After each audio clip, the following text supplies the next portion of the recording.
Oggi raccontiamo la storia di un'automobile piccola ma molto importante, la Fiat 500. Questa macchina ha cambiato la vita di milioni di famiglie italiane. La storia comincia molto prima degli anni 50, nel 1936. In quell'anno la Fiat, la grande fabbrica di automobili di Torino, presenta una piccola auto. Il suo nome ufficiale è Fiat 500, ma tutti la chiamano Topolino.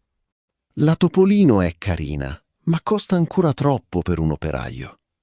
Poi arriva la Seconda Guerra Mondiale e l'Italia soffre molto. Dopo la guerra, il paese rinasce poco alla volta. Negli anni 50 le fabbriche riaprono, le città crescono e le persone trovano lavoro. Ma pochissime famiglie italiane hanno un'automobile.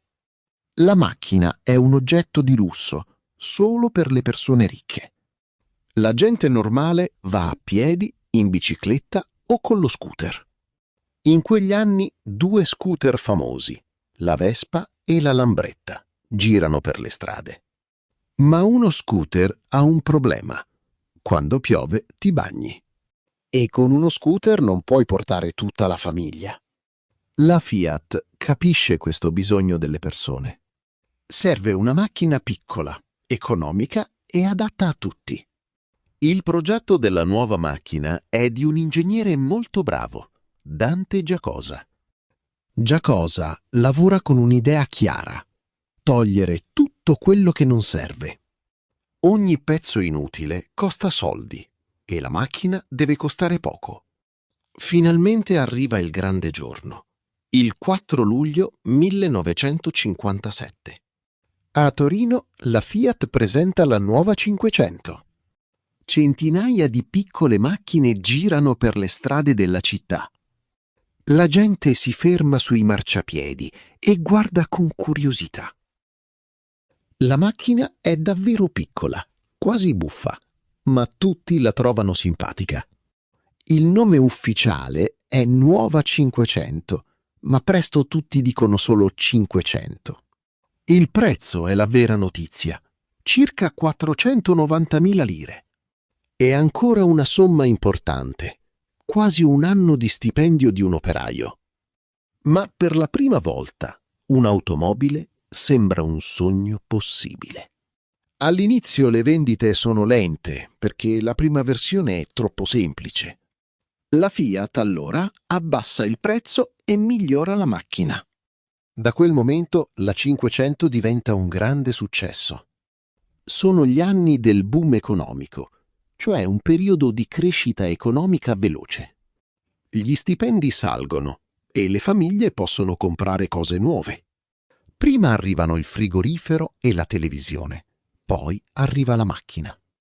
E la macchina, per milioni di italiani, è proprio lei, la Fiat 500. Nei giornali dell'epoca la 500 appare come la macchina del popolo.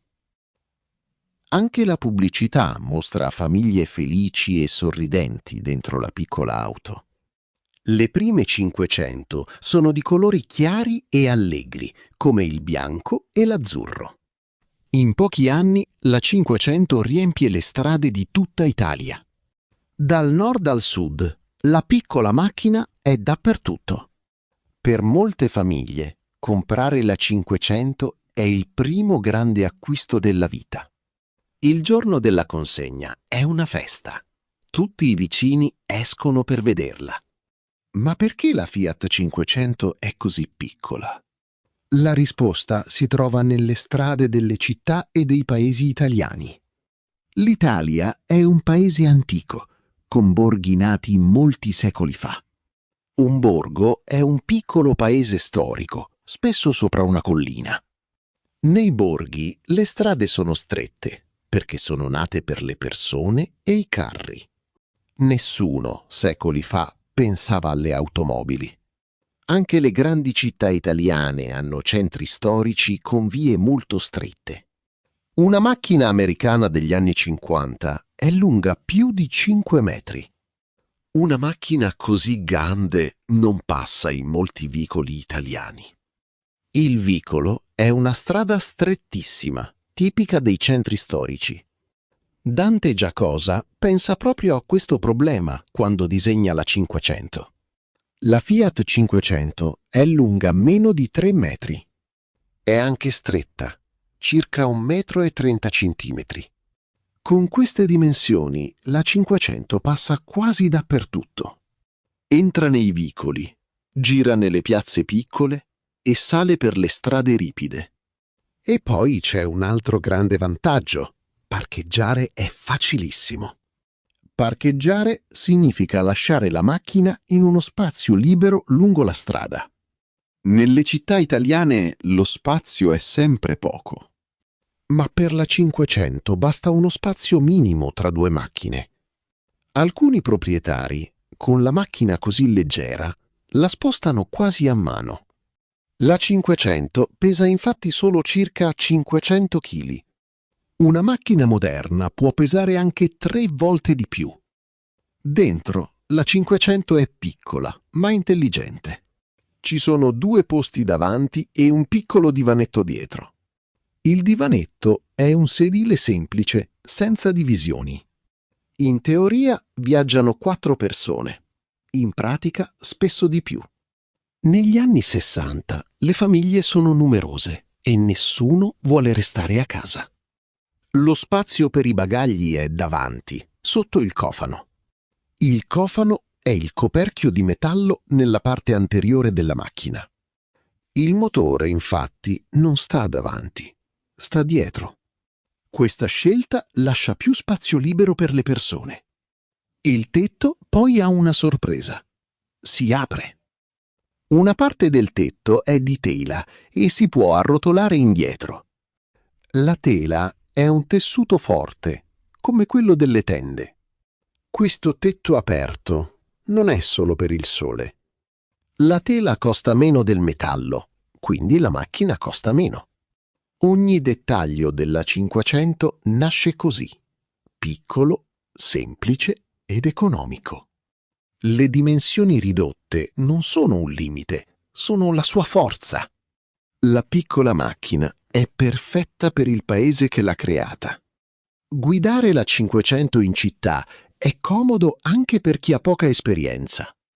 Il volante è leggero e la macchina risponde subito. Molte donne italiane imparano a guidare proprio con una 500. In quegli anni è una novità importante. Prima guidavano quasi solo gli uomini. La piccola macchina porta le mamme al mercato e i figli a scuola.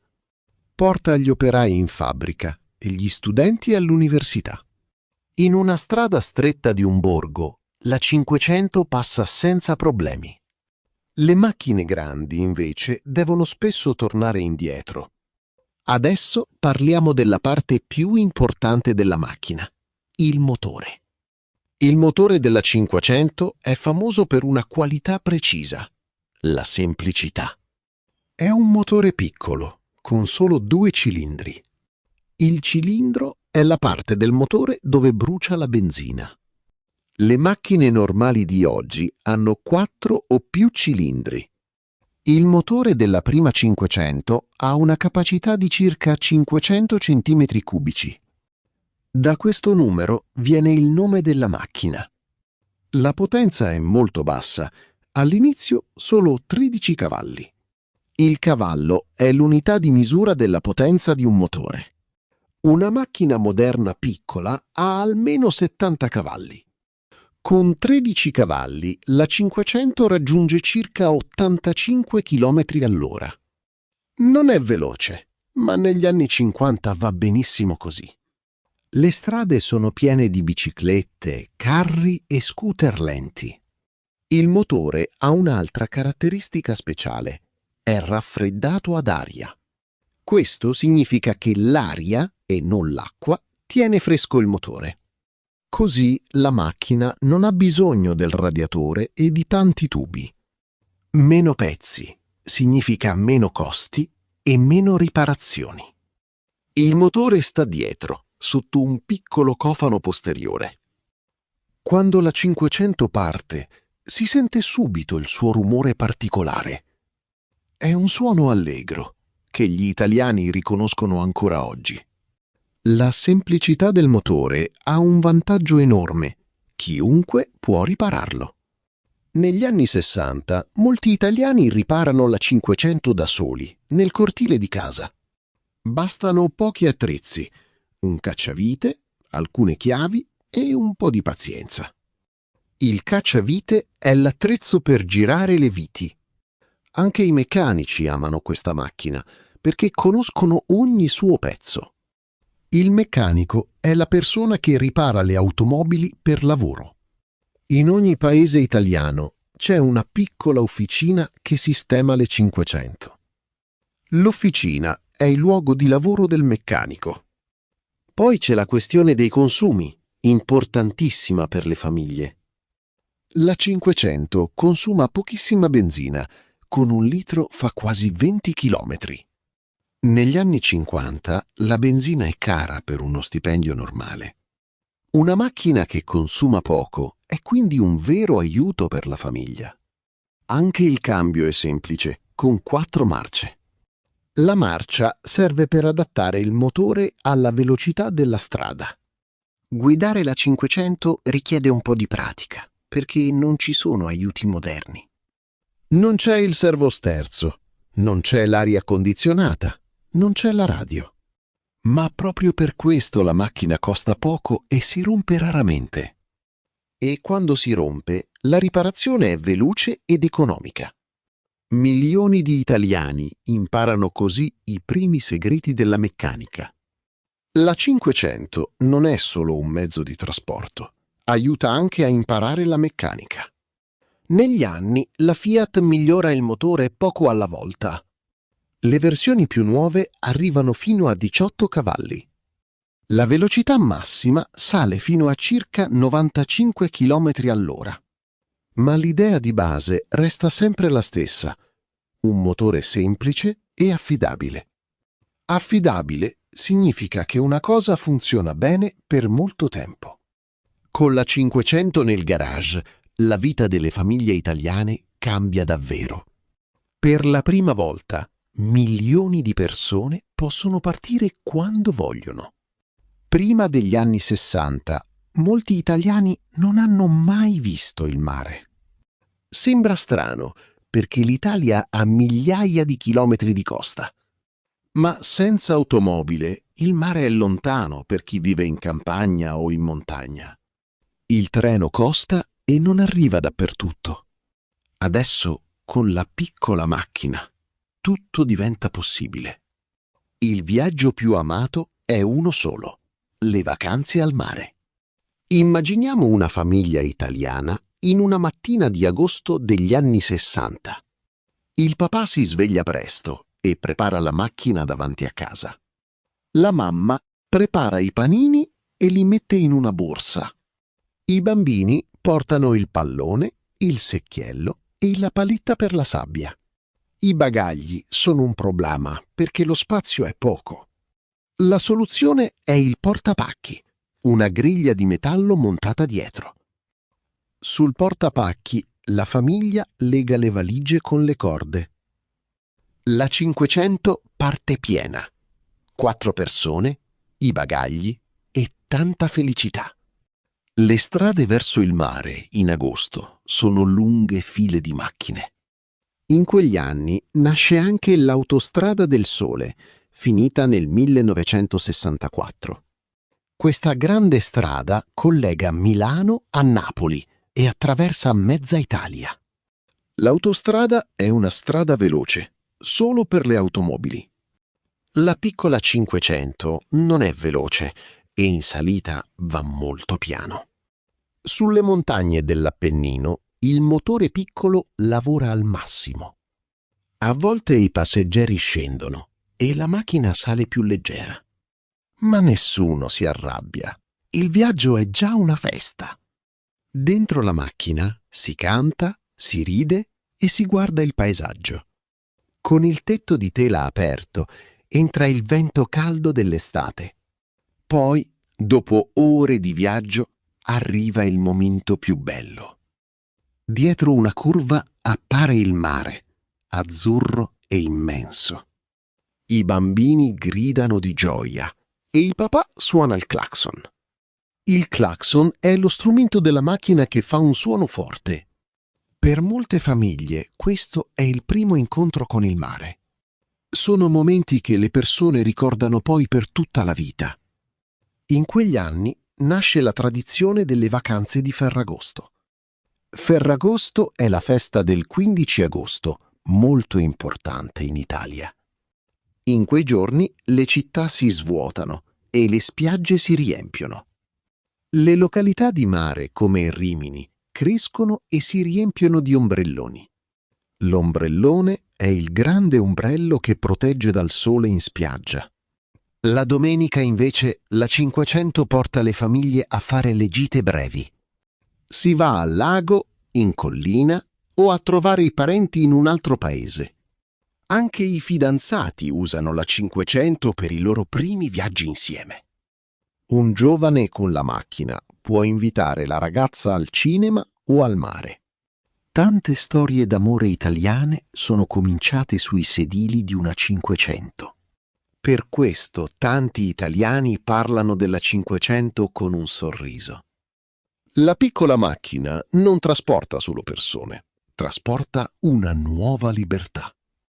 Gli anni passano e la Fiat 500 continua il suo successo.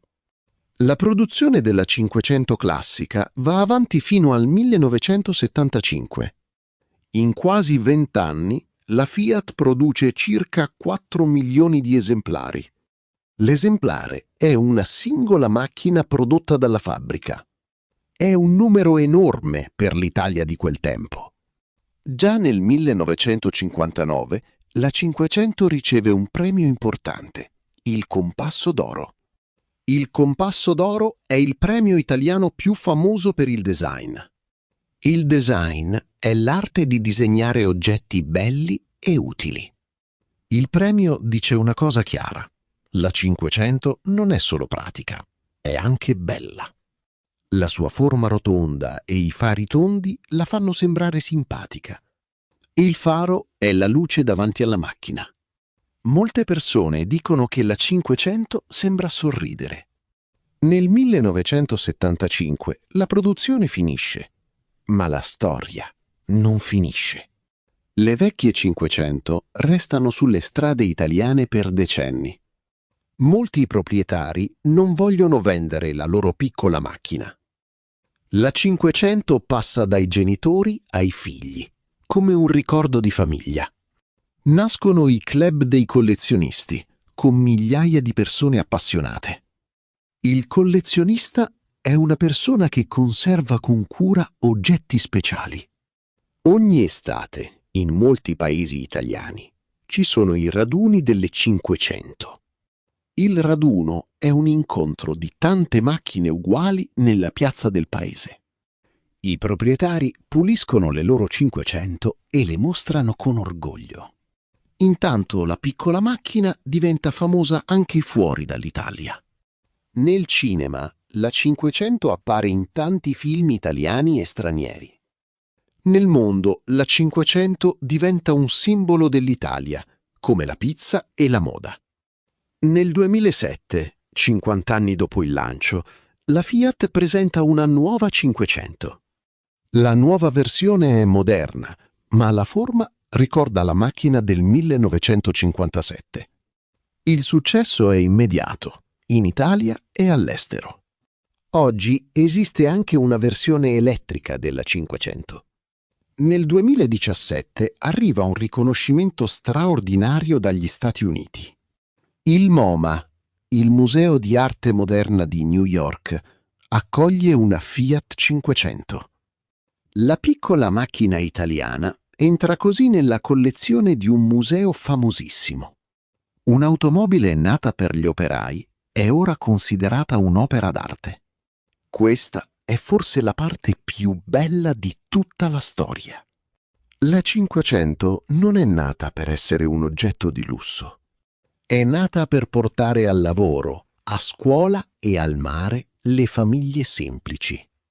Ha dato la libertà di viaggiare a chi non l'aveva mai avuta. Ha unito il nord e il sud, le città e i piccoli borghi. Per questo gli italiani di tutte le generazioni la amano ancora oggi. Anche oggi le fotografie della 500 appaiono su libri, magliette e cartoline. I turisti che visitano l'Italia cercano spesso una 500 per una fotografia. Alcune agenzie organizzano perfino piccoli tour turistici a bordo delle 500 storiche. Per molti stranieri, la piccola macchina rappresenta lo stile italiano nel mondo. Quando una 500 storica passa per strada, tutti si girano a guardarla. E molti sorridono, perché quella piccola macchina racconta la storia di un intero paese. E tu? Ti piacerebbe guidare una vecchia Fiat 500? Scrivilo nei commenti.